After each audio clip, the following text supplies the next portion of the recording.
शेतकरी मित्रांनो बघा हे एकच बुड आहे आणि या एकाच बुडामध्ये आपल्याला इथं पेंडी कशी बनते बघा. हे बघा बुड, त्या बुडाला हात असं दाबावर हातानं धरा हातानं बुड. हां घ्या बुडा खाली खाली बुडवा. म्हणजे आपल्या हाताच्या मनगटा बरोबर आहे का? तुमचं मनगट दाखवा बरं एका हातानं.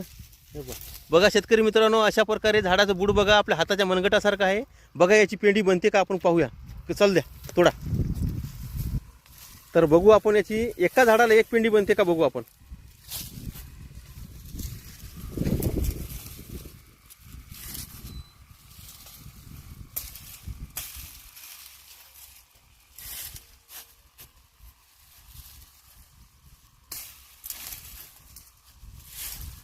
त्याच झाडाचं घ्या, दुसऱ्या झाडाचं घेऊ नका.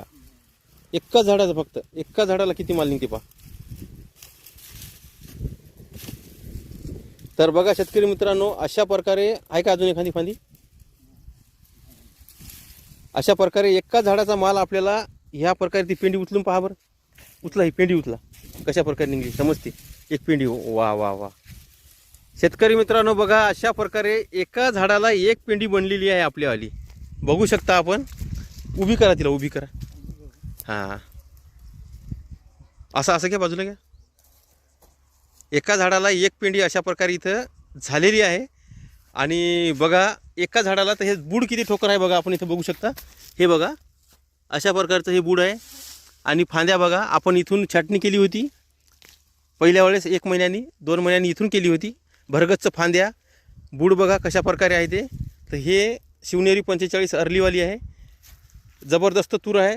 याला आपण 2 वेळ खतं दिले आहेत. बेडवर आहे 4 फुटाची बेड आहेत. हा बेड एक आहे, हा एक बेड, हा एक बेड आणि इथं बेड.